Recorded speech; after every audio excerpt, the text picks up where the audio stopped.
Bueno, para mí es un placer estar con ustedes el día de hoy. Inmensamente agradecido con los organizadores de Clínica San Francisco, institución donde laboro desde hace más de un año, y pues a todos los organizadores de ASEMUCEBA por esta labor tan importante que están realizando con el Congreso Latinoamericano. Para quienes no me conocen, soy médico general egresado de la UCEBA, soy médico especialista en medicina interna de la Universidad Libre y actualmente me desempeño como coordinador médico del servicio de urgencias y como médico internista de la Clínica San Francisco. El día de hoy, pues voy a hablarles de el manejo de crisis hipertensiva en un enfoque muy práctico. Sé que la gran mayoría de los asistentes a este evento son médicos generales y muchos aspirantes también a alguna especialización o que están encaminados a la atención del paciente crítico. Y la verdad es que pues me he visto en la práctica clínica con médicos que muchas veces no saben cómo enfrentar a este tipo de pacientes, que muchas veces es mucho más sencillo de lo que parece. Entonces, vamos a revisar pues introducción, definiciones, epidemiología, la fisiología y la fisiopatología, así como las manifestaciones clínicas. Luego hacemos algo concreto de diagnóstico y finalmente el tratamiento, que es algo que les quiero dejar bien claro. Entonces, es importante arrancar siempre con un caso clínico. No siempre es el caso clínico más frecuente en el servicio, pero sí el caso que uno tiene que identificar, el que se le puede complicar. Entonces, una mujer de 58 años, 3 días, cefalea, visión borrosa, es hipertensa, toma lodipina, hidroclorotiazida y lisinopril. Definitivamente dice que los toma de manera irregular desde hace más o menos 3 semanas. Al examen físico se percibe ansiosa, está con una presión arterial de 242/134 y una frecuencia cardíaca de 68. El fondo de ojo se le practica y se ve estrechamiento arteriolar, se ven hemorragias bilaterales con lesiones algodonosas y papiledema, hay a la auscultación un S4 y en el electro se aprecia signos de hipertrofia del ventrículo izquierdo, tiene una radiografía de tórax que es normal y todos los estudios adicionales de química sanguínea son normales. El TAC cerebral pues muestra una hipoatenuación heterogénea de la sustancia blanca subcortical en las regiones parietoxipitales posteriores de forma bilateral, pero no hay signos ni de hemorragia ni de sangrado. Entonces, para continuar, pues la hipertensión arterial es un problema de salud pública y cada vez hay mayor cantidad de pacientes hipertensos. Entonces, al tener más cantidad de pacientes hipertensos, pues lo que vamos a encontrarnos es más pacientes que debutan con crisis hipertensivas. ¿Qué es una crisis hipertensiva? Pues es una forma aguda de presentación y que es un motivo muy frecuente al servicio de urgencias. Entonces, se divide en dos, en emergencia o en urgencia. Eso es bastante importante, la diferencia.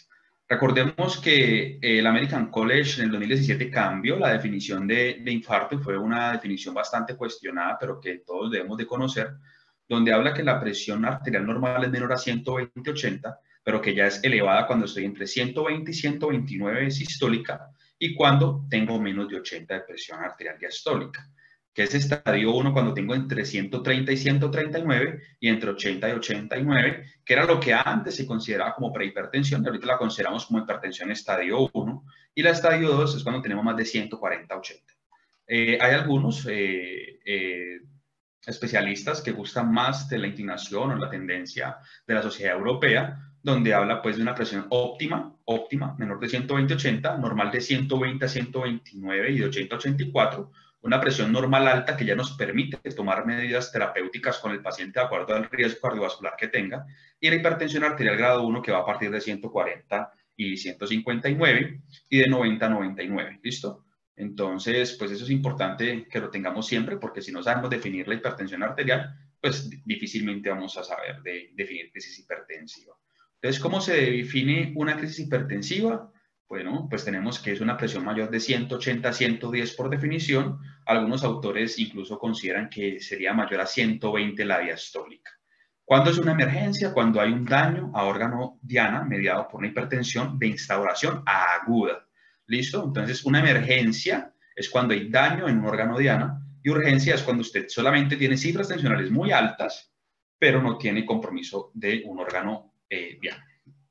Entonces, Los tipos de crisis hipertensiva podemos diferenciar. Las emergencias, pues tenemos las neurológicas, las cardiovasculares, las renales y el embarazo. El embarazo, pues no lo vamos a olvidar porque es muy evidente y es la paciente que tiene preeclampsia o que tiene eclampsia, que llega convulsionando. Cuando tenemos una insuficiencia renal aguda, cuando tenemos una falla cardíaca aguda, un síndrome coronario agudo o pues un escenario más dramático que tendría un síndrome aórtico agudo. ¿Listo? En cuanto a las neurológicas, pues una de las que más frecuentemente identificamos, pues es la enfermedad cerebrovascular, ¿sí? Isquémica o hemorrágica y la encefalopatía hipertensiva, ¿listo? En cuanto a la urgencia hipertensiva, tenemos una hipertensión arterial maligna o acelerada, los periodos postoperatorio posquirúrgico que muchas veces podemos identificar en sala de recuperación, o los que se deben a un exceso de catecolaminas circulantes, ya sea porque hay ingesta de cocaína, anfetaminas u otras drogas de diseño que muchas veces no conocemos ni siquiera el mecanismo de acción, el feocromocitoma, que es causa muy frecuente de hipertensión arterial. Bueno, no tan frecuente, pero sí muy frecuente en jóvenes cuando debutan con crisis hipertensiva y que siempre hay que sospecharlo. La interacción de los pacientes que consumen inhibidores de la monoamina oxidasa y que se combina pues con suplementos de tiramina o cuando se combinan con otros fármacos. Y otro que es muy conocido es el paciente que viene tomando o un beta bloqueador o clonidina, lo suspende abruptamente y efectivamente tiene una hipertensión de rebote. Hay algunos que hacen crisis de pánico, los trasplantados o los que tienen quemaduras extensas. En cuanto a la presentación clínica, pues normalmente uno puede tener simplemente las cifras tensionales elevadas o puede tener una hipertensión arterial maligna, que es la que siempre debemos identificar. Que usted pase por alto un paciente que tiene 180, 110 sin ningún daño de órgano blanco, pues tal vez no sea tan deleterio como que usted pase por alto una hipertensión arterial maligna. ¿Qué se considera hipertensión arterial maligna? Pues es la elevación severa de la presión arterial, mayor de 200, 120, que tiene una retinopatía bilateral avanzada, que tiene hemorragia, lesiones algodonosas, papiledema, y por eso es bastante importante que todos nos familiaricemos con usar el fondo de ojo en el servicio de urgencias, sobre todo en los pacientes que tienen un rango elevado de cifras tensionales. En cuanto a la encefalopatía hipertensiva, pues es la elevación de la presión arterial, pero el paciente esta vez está confundido, letárgico, hay convulsiones, ¿sí? Puede haber ceguera cortical y coma en ausencia de otras explicaciones.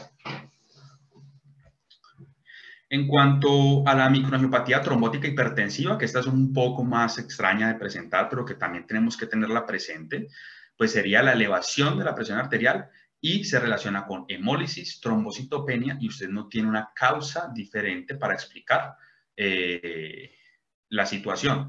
¿Qué es lo característico de esto en relación a otro tipo de microangiopatías trombóticas? ¿Sí? Pues es que mejora en cuanto usted empieza a manejar la hipertensión arterial. En cuanto a la epidemiología, pues para el 2015 teníamos 1.130 millones de personas hipertensas, es decir, que más o menos el 45% de los adultos son hipertensos, eso es 5 de cada 10, incluso puede ser 6 de cada 10. La prevalencia es comparable en todo el mundo, independiente de si es un país de bajos o altos ingresos, y en los mayores de 60 años uno podría incluso tener prevalencias por encima del 60%. Se proyecta que para el 2025 puedan haber más de 1.500 millones de pacientes hipertensos. Entonces, esto hace que vamos a tener un índice más alto de pacientes con crisis hipertensiva llegando al servicio de urgencias. La crisis hipertensiva afecta a cerca de 500.000 estadounidenses o aproximadamente al 1% de todos los pacientes hipertensos. Y el 1% de 1.500 millones de pacientes con hipertensión para el 2025, pues es un dato significativo. El 3.2% de los pacientes que acuden a la sala de emergencias tienen una crisis hipertensiva y eso es un porcentaje significativo y eso ha ido aumentando en los últimos 20 años. La mortalidad, sí, aquí ha mejorado, tenemos del 0.2 al 11% y esto se debe principalmente a que cada vez detectamos la hipertensión en el consultorio o empezamos medicamentos o fármacos de manera más temprana. Es más común en los mayores de 60 años, en los pacientes afrodescendientes y en los que tienen bajo ingreso socioeconómico. La tasa de supervivencia es buena, relativamente mayor al 74% cuando lo vemos aisladamente en crisis hipertensiva, y la tasa de ingreso al hospital pues va desde el 11% durante los 30 días posterior a la presentación inicial. Por eso es importante que uno siempre eduque a su paciente cuando le da diagnóstico de hipertensión arterial. ¿Cuáles son las causas principales de las crisis hipertensivas?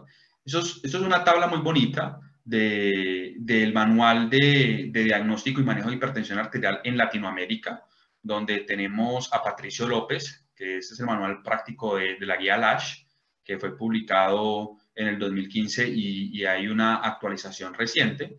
Y definitivamente la no adherencia al tratamiento es una de las principales causas, seguido de las enfermedades renovasculares, principalmente de la estenosis de la arteria renal, ¿sí? Hay otras que es la poliarteritis nodosa y la arteritis de Takayasu en menor prevalencia. Otras son las enfermedades del parénquima renal, principalmente la glomerulonefritis, o lo que podríamos considerar una glomerulonefritis rápidamente progresiva o un síndrome nefrítico. Así están la nefritis tubulointersticial o las crisis por esclerosis sistémica, el síndrome hemolítico urémico o la púrpura trombocitopénica trombótica. Menos frecuente estaría el lupus y el carcinoma de células renales. En cuanto a las endocrinas, que son una de las causas más frecuentes de presentación en pacientes jóvenes que debutan con una crisis hipertensiva previamente sin antecedentes, considerar el fluorocromocitoma, el síndrome de Cushing, sobre todo cuando tenemos toda la clínica que nos lo sugiera, un paciente con obesidad central, cara en luna llena, estrías violáceas, gruesas, ¿sí? El hiperaldosteronismo primario, sobre todo cuando el paciente debuta con presiones arteriales ni siquiera en rango de crisis, porque usted puede tener un paciente en 160-100 que no le da un rango de crisis, pero le llama la atención que un paciente joven tenga esas cifras tensionales y se podría asociar a tener hipocalemia. Y otros, pues son los tumores secretores de renina, que son un poco menos frecuentes. En cuanto a los medicamentos, siempre pensar en la supresión de clonidina, de betabloqueadores, o el consumo de cocaína o algún otro simpático mimético, algunas anfetaminas, ¿sí? Como el éxtasis además, pues podrían generar una crisis hipertensiva. Las interacciones por la intoxicación por plomo o las interacciones por IMAO, pues prácticamente de acuerdo a la epidemiología del paciente. La hiperactividad autonómica, pues sabemos que el síndrome de Guillain-Barré se caracteriza, pues obviamente además de su polineuropatía, ¿sí? De distal a proximal y demás, pues se caracteriza por tener una alternancia, ¿sí? Vasovagal. Pacientes hacen hipertensiones pero muy agresivas, a veces hacen bradicardias, ¿sí? Y eso se da por la disautonomía que genera el Guillain-Barré, la porfiria intermitente, el sistema nervioso central, pues que podría estar por un trauma cerebral, por un infarto y que empieza a ser un mecanismo compensatorio o porque tenga una hemorragia cerebral por alguna ruptura de algún aneurisma, ¿listo? Algunos tumores o lesión medular podría estar en relación y en el embarazo siempre será necesario descartar la preeclampsia. Esto es un estudio publicado en el Journal de Hipertensión de los Americanos en el 2010, donde se querían identificar las variables asociadas con más frecuencia a las crisis hipertensivas. Aquí tenemos el Hazard Ratio, ¿sí? El valor de P para saber si hay una significancia estadística en el análisis bivariado y en el multivariado. Si podemos ver, tenemos un mayor riesgo de que eso se presente en las mujeres que en los hombres, ¿sí? Hasta 6 veces en el análisis bivariado y hasta 5 veces en el multivariado y con una significancia estadística. El grado de obesidad, la enfermedad cardíaca hipertensiva, la enfermedad coronaria, representan también un mayor riesgo. Si ustedes ven, pues tenemos 2.4 veces, 2.28 veces, 4 veces más en la enfermedad cardíaca hipertensiva y casi 4 veces en la enfermedad coronaria, también con una significancia estadística. Asimismo, pues todos los desórdenes somatomorfos o aquellos pacientes que entre más drogas consuman, pues más riesgo tienen, casi el doble, de generar una crisis hipertensiva. Pero definitivamente uno de los factores que más se ha asociado, y ustedes lo pueden ver aquí, es la no adherencia a la medicación. Hasta 8.5 veces más la posibilidad de usted generar una crisis hipertensiva cuando no tiene una adherencia al tratamiento antihipertensivo. En cuanto a la fisiopatología, pues la fisiopatología prácticamente tiene libros completos, pues tenemos la vinculación de varios factores, el sistema renina-angiotensina-aldosterona, los péptidos natriuréticos, el endotelio, el sistema nervioso central y el sistema inmunológico. ¿Cómo es esto? Pues sabemos de que la presión arterial está prácticamente regulada por el sistema renina-angiotensina-aldosterona, ¿sí? Si tenemos, obviamente, una disfunción endotelial, tenemos alterada la sensibilidad a la sal, tenemos una injuria vascular, pues lo que vamos a hacer es que al tener una natriuresis inducida por presión, es decir, que yo lo que hago, el cuerpo lo que hace es, primero, se altera la sensibilidad de ese riñón a generar natriuresis. El cuerpo aumenta la presión arterial para que ese mecanismo de natriuresis inducida por presión haga que la presión arterial disminuya. Es decir, que con un mecanismo compensatorio, ¿sí? Compensatorio de un ligero aumento en la presión, se induce natriuresis, y eso es lo fisiológico. Es decir, que yo logro disminuir la presión arterial. Sin embargo, cuando yo pierdo esa capacidad de hacer natriuresis y empiezo a retener sodio, empiezo a tener vasoconstricción arteriolar, pues lo que voy a hacer es aumentar la presión arterial. En cuanto a los péptidos natriuréticos, pues se encargan de mantener, si hacen el mantenimiento del balance del sodio y la presión arterial durante una carga que usted le aporte al sistema cardiovascular de sodio, generan natriuresis y por tanto hay vasodilatación. Entonces, cuando los péptidos natriuréticos funcionan de manera adecuada, se censa el aumento de la presión o del volumen a nivel ventricular, realmente a nivel auricular, y lo que hace es generar su efecto para disminuir la presión por medio de la natriuresis. Pero, pues en el endotelio, pues hay sustancias que son vasoactivas, que también son sensibles a la sal y se mantiene un tono vascular. Entonces, aquí tiene que haber una homeostasis. Al tener óxido nítrico, pues yo hago que haya vasodilatación, hay relajación del músculo lisovascular y disminución de la presión arterial. Pero cuando yo tengo estímulo de la endotelina 1, pues lo que va a hacer es un mayor tono vascular y por tanto voy a hacer un aumento de la presión arterial. En cuanto al sistema nervioso central, pues si hay una activación del sistema nervioso, ¿sí? Hay liberación de catecolaminas, se aumenta la actividad simpática a nivel renal, eso hace que se aumente pues, la avidez por reabsorber sodio e inmediatamente esto se traduce en aumento de los niveles de presión arterial. Pero, ¿y cómo actúa el sistema inmunológico? Pues se aumenta la infiltración de macrófagos y eso hace que se aumenta la sensibilidad al sodio, al haber mayor concentración de sodio y aumento de la presión arterial, y empieza pues a haber un desbalance entre las células antiinflamatorias y las proinflamatorias, pues porque tenemos las células T pues reguladoras, ¿sí? Que son antiinflamatorias y nos permiten un descenso de la presión arterial, pero si tenemos una inclinación sobre las proinflamatorias como las T helper 1, pues hay aumento de la presión arterial. Entonces, prácticamente en un continuum, ¿qué es lo que sucede?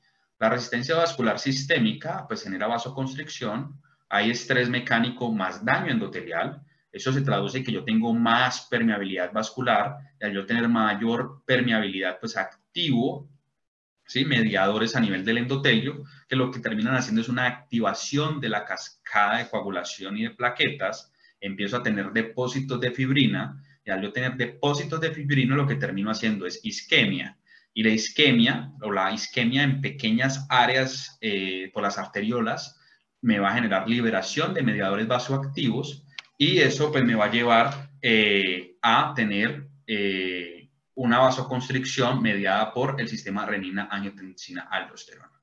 En cuanto a las citoquinas, pues hay liberación de interleuquina 6, hay hipoperfusión, isquemia y disfunción del órgano finalmente. ¿Listo? Entonces, pues esta es una revisión publicada en Chest que me pareció importante como en el continuum, en cómo se va generando toda la disfunción orgánica, que va mucho más allá de evidenciar en el monitor 190-110. Entonces, esta es una gráfica que se define muy bien, todo. Mire cómo está toda la regulación. Entonces, en un paciente que tiene normotensión o que tiene una hipertensión crónica, tiene óxido nítrico, prostaglandinas, hay un endotelio que está íntegro, que el músculo liso está en un buen tono, pero en las urgencias hipertensivas, pues empiezo yo a tener ya mediadores inflamatorios del endotelio, catecolaminas que empiezan a activar, pues obviamente todo el tono vascular, empieza a disminuir el óxido nítrico, hay angiotensina 2, ¿sí? Entonces esto empieza a ser una injuria endotelial y es donde estamos como en esa parte de crisis hipertensiva. Pero en la emergencia hipertensiva es cuando esta cascada se sale de control, entre mediadores antihipertensivos y todo lo que me genera aumento del tono vascular, y se me sale de control y se activa el tromboxano A2, entonces empieza a haber agregación plaquetaria y empiezan a activarse toda la fibrina, el fibrinógeno en fibrina, se empieza a hacer un acúmulo de plaquetas y finalmente empieza a haber una necrosis fibrinoide, que es depósito de todo este colágeno, con edema perivascular, que finalmente se traduce en tener una disfunción del órgano donde esté sucediendo toda esta cascada inflamatoria. En cuanto a la medición de la presión arterial, no hay que olvidar, muchachos, que la presión arterial hay que tomarla de manera juiciosa. Si usted coloca a un paciente a tomar la presión cuando acaba de llegar del triaje porque acaba de tener un susto impresionante, le dolió el pecho y llegó corriendo, le toman 230, 190, pues usted inmediatamente lo pasa a reanimación. Pero recuerde que el paciente debería de estar pues tranquilo, en un lugar silencioso por al menos 5 minutos. Y eso es todo lo contrario a lo que sucede en un servicio de urgencias. Un paciente con 200, 110, lo primero que usted hace es monitorizarlo y colocarlo en una sala donde todo el mundo pasa, donde todo el mundo ve, pasan 3, 4 enfermeras a monitorizarlo, el médico va, el amigo del médico vuelve, está ansiosa la familia. Entonces, pues lo primero es que usted trate de tener un lugar inicialmente, si no está ante una emergencia, un paciente convulsionando, con déficit neurológico, con dolor torácico o con pérdida de la visión progresiva, es simplemente, venga, acuesta el paciente en un lugar donde esté tranquilo en el servicio de urgencias, que es difícil encontrarlo, pero seguramente todos tenemos ese espacio como más tranquilo. Déjelo que en 5 a 10 minutos el paciente esté solito, en silencio, ¿sí? Que haya orinado, que no haya preferiblemente tomado cafeína pues previamente, ¿sí? Y ahí usted le toma la presión arterial. Usted debería de usar un tensiómetro que esté validado, confírmelo. Muchas veces usted se confía en el monitor y a veces hay monitores que no están calibrados, entonces corríjalo cuando tenga pacientes con cifras tensionales elevadas. Eso es importante para el paciente. Tómese su tiempo, use un brazalete adecuado y vuelva y tómela.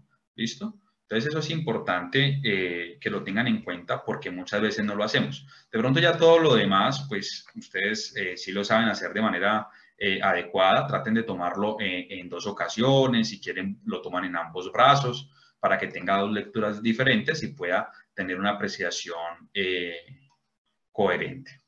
En cuanto a las manifestaciones de la crisis hipertensiva, pues recuerde que en los ojos pues usted puede tener disturbios visuales, pues tiene que mirar que el paciente no tenga ptosis palpebral, que no tenga en el fondo de ojo flemones o hemorragias o algodonosas o papiledema, ¿sí? Que usted pues realmente pregunte por el consumo de algunos medicamentos, el abuso de alcohol, de drogas ilícitas, qué medicamentos está consumiendo, si el paciente tiene o no tiene disartria, que en el corazón pues el paciente no se queje de disconfort torácico, de disnea, que tenga epigastralgia como equivalente anginoso, que usted no logre ver que el paciente ingresa porque tiene taquicardia supraventricular y va a 180 latidos por minuto, y eso es lo que lo tiene angustiado, ¿sí? Que no tenga ruidos cardíacos tipo crépitos basales que hablen de que está empezando a tener un edema pulmonar, que no tenga un soplo mitral que hable de regurgitación mitral. Y eso es importante, pues, considerarlo desde el punto de vista semiológico cuando te enfrentas al paciente con una crisis hipertensiva. En los riñones, pues, usted tiene que preguntar si el paciente ha dejado de orinar. Y es claro, hay muchos pacientes que le dicen, no, doctor, es que él no orina desde ayer. O sea, ya empieza a tener prácticamente anuria o por lo menos oliguria, si usted no lo ha cuantificado. Preguntar siempre si ha tenido o no lesión renal, una enfermedad renal previamente, y si padece o no de una esclerodermia, puesto que usted puede estar ante una crisis por esclerodermia, por esclerosis sistémica. ¿Listo? Siempre pues hay que complementar todo el perfil con electrolitos, creatinina, BUN, ¿sí? Que nos permite pues obviamente hacer una aproximación mucho más detallada. Si usted está con una anemia, ¿sí? Que usted tiene anemia con unos volúmenes normales, pida un extendido de sangre periférica porque si usted tiene falla renal, tiene anemia, tiene encefalopatía, pues tiene que pensar en una microangiopatía trombótica y pues debe descartar el síndrome hemolítico urémico, la púrpura trombocitopénica trombótica, que ya los dije que puede ser una de las complicaciones, porque usted puede tener una microangiopatía trombótica hipertensiva y pasarlo por alto por no conocerla. ¿Listo? Preguntar si ha tenido distensión o disconfort vesical, si ha tenido poliguria o oliguria al contrario, ¿sí? Siempre, pues usted, si el paciente es joven y le niega el consumo, pero usted aún así lo sospecha por algún toxidrome, por algún olor, porque encuentran algo en la ropa del paciente, pues haga un screening de drogas que siempre pues, le va a detectar las más frecuentes que causan hipertensión arterial. Siempre a nivel cerebral, pues toda la parte de cefalea, agitación, ansiedad, estado mental alterado, siempre, por supuesto, en la valoración inicial del ABCD del paciente crítico que llega a urgencias. En cuanto a la cara, pues indagar por diaforesis, disartria, paresia. En cuanto al cuello, pues siempre mirar que no tenga soplos carotidios, que no tenga distensión yugular.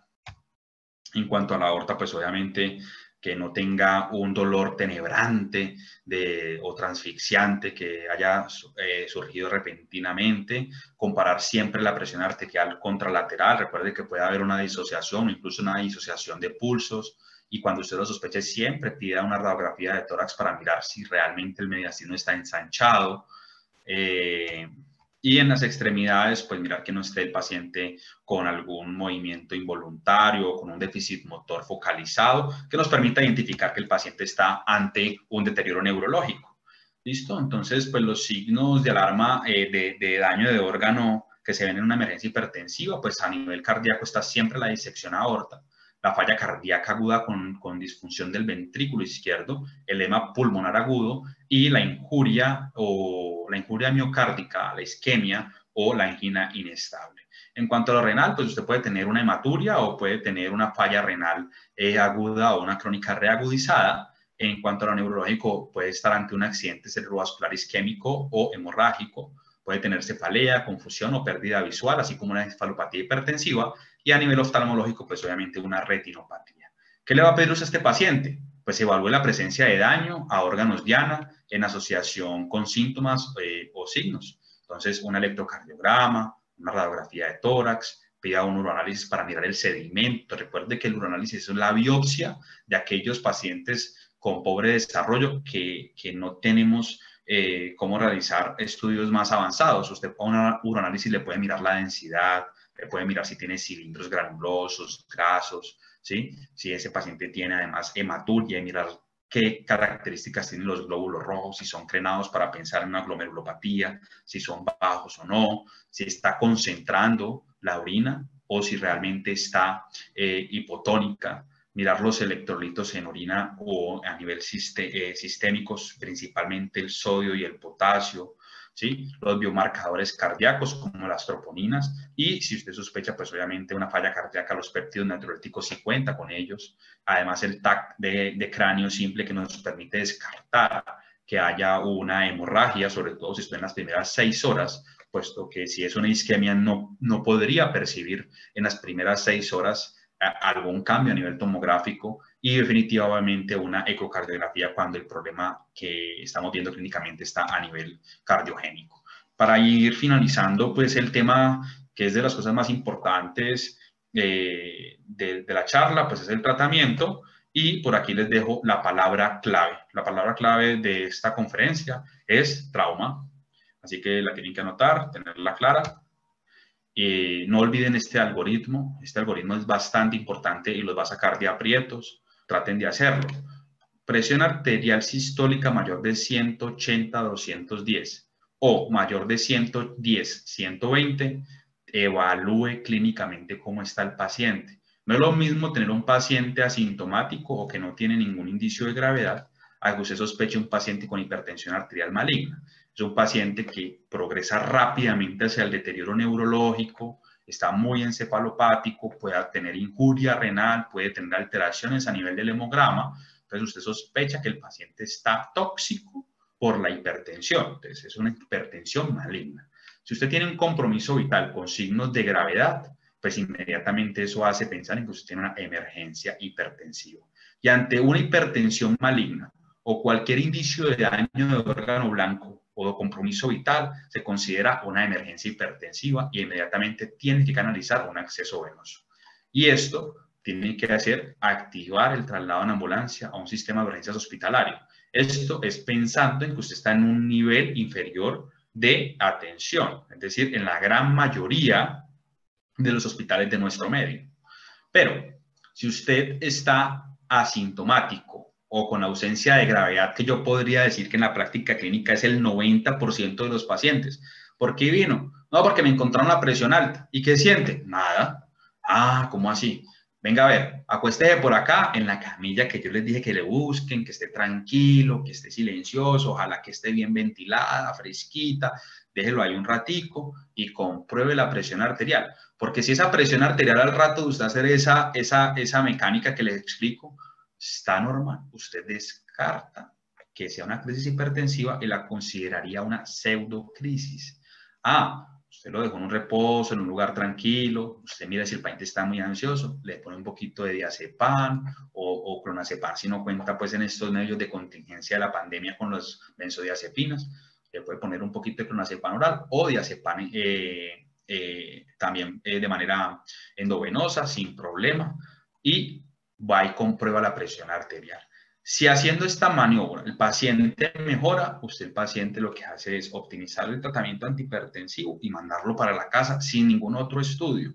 Ah, que el paciente tiene más de 120, más de 200, 120, usted considera que el paciente sí tiene una urgencia hipertensiva. Si el paciente no recibía tratamiento antes de llegar, entonces lo que tiene que hacer usted es darle un captopril de 25 a 50 miligramos vía oral. Hay algunas guías que recomiendan incluso dar amlodipino de 10 miligramos y muchos en la clínica pues, de los médicos de urgencias me han visto formular tanto la benzodiazepina, lugar tranquilo y de una vez amlodipino o captopril. ¿Listo?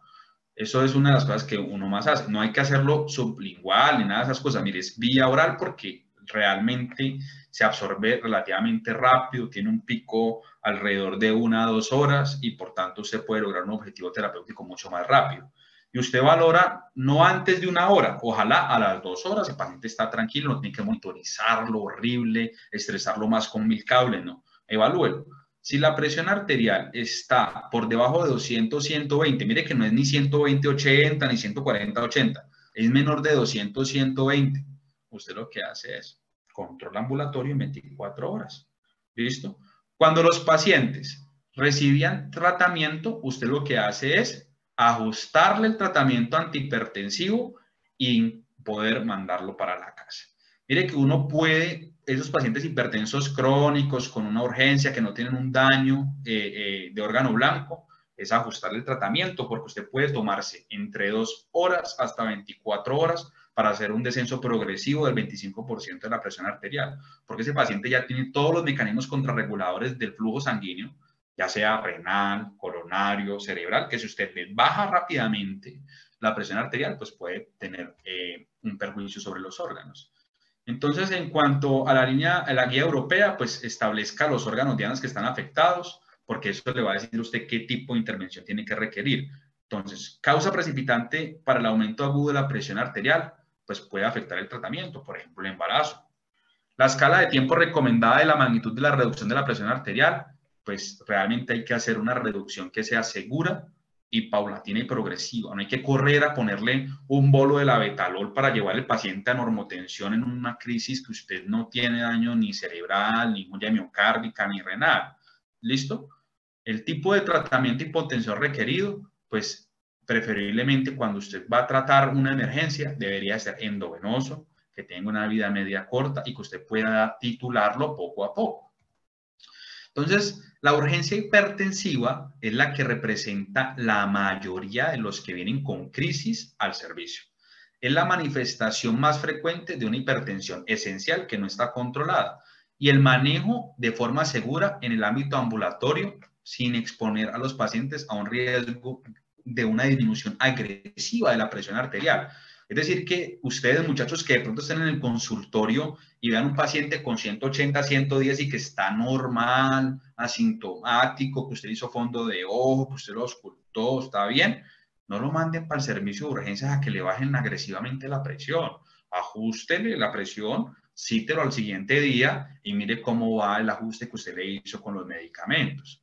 Entonces, la corrección rápida, ¿qué puede hacer? Pues provocar hipotensión y esto nos podría generar un síndrome coronario o una enfermedad cardiovascular. porque normalmente el cuerpo de un hipertenso crónico se ha adaptado ya y no es capaz de compensar o retroceder el proceso tan rápido como el descenso que usted hace.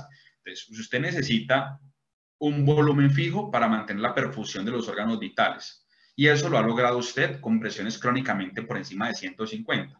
Se subió a 180 y usted se lo baja a 120 agresivamente. El umbral que tenía ese organismo estaba en 150. Por tanto, para ese órgano está como hipotenso y por esa razón usted lo que podría terminar es haciendo daño.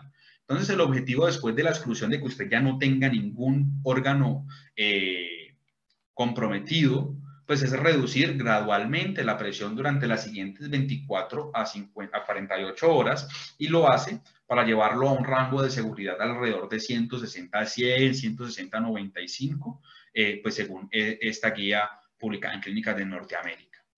¿Cómo lo haces? Inicio el tratamiento oral, ojalá de acción rápida y corta. Mire que aquí ya consideran el uso incluso de clonidina, que en algunas clínicas lo tienen como primera opción. Yo realmente tengo como primera opción el captopril y el amlodipino. En estos, pues consideran el labetalol, ¿sí? Pero nosotros usamos labetalol endovenoso y en el caso de urgencia hipertensiva no es recomendable, ¿sí? Y usted le genera un plan definitivo, pues si el paciente venía con el enalapril de 5 cada 12 horas y le llegó con 190, 110, pues no lo mande con el enalapril de 5 miligramos cada 12 horas. Llévelo por lo menos a la dosis máxima tolerada del antihipertensivo que está tomando y si ya viene con esa dosis máxima, pues denle una terapia combinada. Déjenlo solamente en observación hospitalaria aquellos que tienen una urgencia hipertensiva, pero que permanecen sintomáticos o que persisten hipertenso pese a una terapia inicial y que usted no puede darle un seguimiento ambulatorio a las 24 o a las 48 horas. En cuanto a la emergencia hipertensiva es un poco más dramática y pues realmente no tiene ensayos clínicos, no se han definido tratamientos objetivos para el manejo de estos pacientes o para comprobar la eficacia de estos pacientes. Se han empezado a hacer algunos estudios mirando perfusión, usando PET-CT y demás, pero pues todavía no hay datos publicados. El diagnóstico y el tratamiento oportuno, pues lo que me va a permitir a mí es prevenir la progresión y limitar la morbimortalidad. Confirmar y documentar siempre las presiones arteriales antes de empezar una terapia antihipertensiva, lo que yo siempre les he dicho. Haga el diagnóstico, cerciore de que ese sea, corrobore en ambos brazos, verifique que el paciente no tenga una causa corregible, déjelo en un espacio donde esté tranquilo, corrobore. Si es así y hay daño definitivamente, pues lo que usted tiene que hacer es empezar tratamiento antihipertensivo. ¿Cómo? Con agentes normalmente parenterales endovenosos de acción corta y titulable. ¿Listo? Las manifestaciones clínicas del daño en los órganos diana son las que me van a mí a ir junto con las cifras tensionales diciéndome cómo voy en el manejo de los niveles de presión arterial. Siempre deberían de estar orientados a la unidad de cuidado intensivo para poder yo tener un control estrecho de la presión arterial y definir los hallazgos que voy presentando. La presión arterial debe reducirse no más del 25% dentro de la primera hora. Mire que esto es el 25% dentro de la primera hora, muchachos. No es salir a colocarle bolus de labetalol hasta que lo lleve a 120, 80, porque ya les expliqué que hacen más daño. Pero luego lo que usted tiene que hacer es lograr alrededor de 160, 100 en un lapso de 2 a 6 horas. Usted puede reducir la presión arterial en un 10% en las primeras 2 horas. Y luego lo que hace es buscar el 25% de la reducción de la tensión arterial media en las siguientes 24 horas. Y esto lo logra muy fácilmente. ¿Listo? ¿Cuándo es que usted debe hacer un ajuste un poco más agresivo? Es en el accidente cerebrovascular, preferiblemente hemorrágico, pero no hay muchos casos. Normalmente en el ACV isquémico que no está trombolizado, las guías NICE incluso consideran que usted puede tener presiones de perfusión cerebral alrededor de 220, 110, pero cuando se trombolizó al paciente, y es el número que todos tenemos grabado, pues es de 185, 110. Pero cuando tengo un hemorrágico, pues decimos, hay que hacer un poquito más justo, por lo menos alrededor de que no se me pase la tensión arterial media de 130 o que tenga entre 140 y 180 la presión arterial sistólica. Y esto sí definitivamente yo lo tengo que manejar drásticamente en una disección o sospecha de disección de aorta. ¿Listo? Entonces, pues en la disección de aorta, yo sé que van a tener una clase o si ya la tuvieron completa disección de aorta, pero pues hay que tener en cuenta que hay que tomar una tomografía contrastada, que se pueden tener imágenes por resonancia o por lo menos un eco transesofágico. El tratamiento debe ser inmediato, dado que la tasa de mortalidad es del 1% en las primeras 24 horas, por lo que se puede ir aumentando progresivamente si no lo intervengo adecuadamente, que la reducción rápida de la presión arterial sistólica a menos de 120, una frecuencia cardíaca por debajo de 65, en los primeros 10 minutos es lo que debo lograr, y por tanto, pues yo debería de usar un vasodilatador más beta bloqueador, y pues ahí es donde yo puedo prácticamente usar el labetalol, que me da un buen perfil para bajar presión arterial y además frecuencia cardíaca, o el nitroprusiato, que me permite titularlo minuto a minuto de acuerdo a lo que responde el paciente. En cuanto a la presión arterial, si es refractaria, pues siempre hay que descartar una causa secundaria irreversible de hipertensión arterial. En cuanto al evento cerebrovascular isquémico, pues ya se los dije, cuando usted tromboliza a un paciente, lo que tienen que memorizar es que el paciente no puede estar por encima de 185-110, eso nos lo recalca la guía de Stroke del 2019.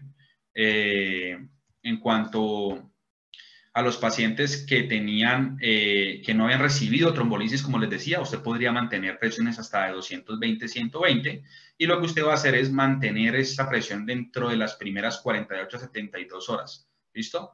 Y usted podría ir reduciendo la presión arterial poco a poco hasta un 15% durante las primeras 24 horas después del evento o del stroke. En cuanto al evento cerebrovascular pues hemorrágico, realmente pues hay mucha discrepancia, ¿sí? En cuanto a la presión arterial, pero normalmente usted podría tener alrededor de 150 a 220 y pues preferiblemente llevar a los pacientes hasta 140, pues sería una estrategia segura en los que tienen un evento cerebrovascular hemorrágico. Entonces, ustedes ven, realmente no hay como una directriz clara en la recomendación, pero lo que yo sí les puedo decir que con un nivel de evidencia A es seguro llevar a los pacientes a 140 milímetros de mercurio. ¿Listo? Y podría incluso mejorar los resultados funcionales de estos pacientes. En cuanto a los pacientes que tienen un evento cerebrovascular que tienen más de 220, pues es muy razonable tener una reducción rápida, agresiva y sobre todo con un medicamento endovenoso que le permita a uno monitorizar paso a paso. ¿Listo? Pues entonces aquí lo que tenemos es como un resumen, ¿sí?, de lo que podríamos usar de acuerdo al tipo de emergencia que tenemos. Si tenemos una hipertensión arterial maligna con o sin falla renal, pues realmente lo que tenemos que hacer es una reducción rápidamente, ¿sí?, de alrededor del 20 al 25%. La primera línea que nos dice pues, el journal de la Sociedad Europea es use la betalol o nicardipino. Nosotros no tenemos fácil acceso a nicardipino, entonces podemos usar la betalol y como una alternativa el nitroprusiato.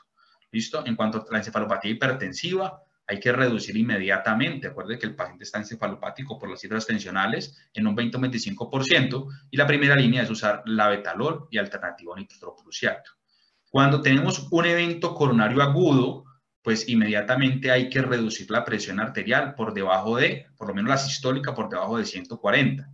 Como yo tengo un evento coronario y sé que la arteria puede estar ocluida, entonces aquí es donde podríamos usar nitroglicerina y prácticamente sería como uno de los pocos escenarios donde quedaría el uso de nitroglicerina, porque es un mal antihipertensivo, es muy bueno venodilatador, pero realmente es mucho más seguro usar la betalol o nitroprusiato. Eso es importante para los médicos del servicio de urgencias porque hay alguna inclinación de algunos médicos a usar nitroglicerina pensando que es un muy buen antihipertensivo, pero lo que es muy buen dilatador coronario. En cuanto al edema pulmonar cardiogénico, pues hay que reducir por debajo de 140 la presión arterial sistólica y lo podemos lograr con nitroprusiato o con nitroglicerina, porque también es un muy buen venodilatador y le quita esa sobrecarga de volumen a ese pulmón y por tanto podría dar beneficio.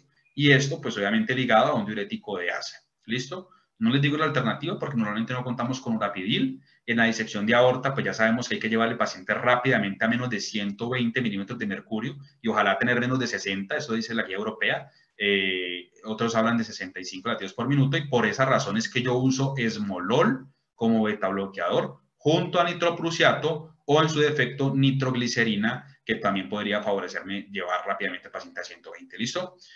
Como alternativa, pues tenemos el labetalol o el metoprolol. Ya sabemos que tenemos que bajar tanto la presión arterial como la frecuencia cardíaca. Y en la eclampsia, pues prácticamente lo que hay que hacer es pensar en desembarazar como alternativa. Y para lograrlo, pues tengo que tener por debajo de 160 y de 105 la diastólica. Puedo usar la betalol, que es el que uno siempre usa con primera línea en las pacientes con eclampsia, y podría usarse nicardipino junto con sulfato de magnesio. En cuanto a requerimiento pues inmediato de la presión arterial, pues aquí está otra de las guías pues de la AJA, que realmente son muy similares a la guía europea y no me voy a detener en ella. Le pueden tomar una foto para que tengan al menos un pantallazo o un screenshot de esto y poder practicarlo en su servicio. Los principales fármacos antihipertensivos que usted puede usar en las emergencias hipertensivas, pues aquí está las dosis, el labetalol.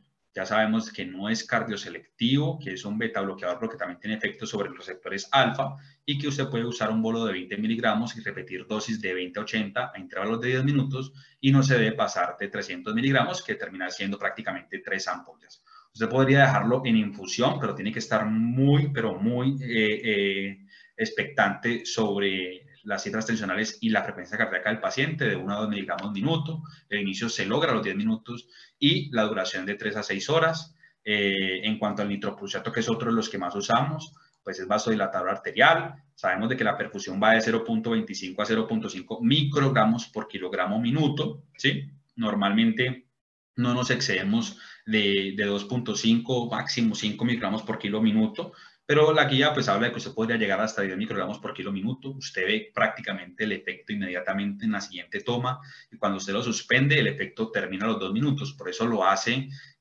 pues un muy buen antihipertensivo en crisis.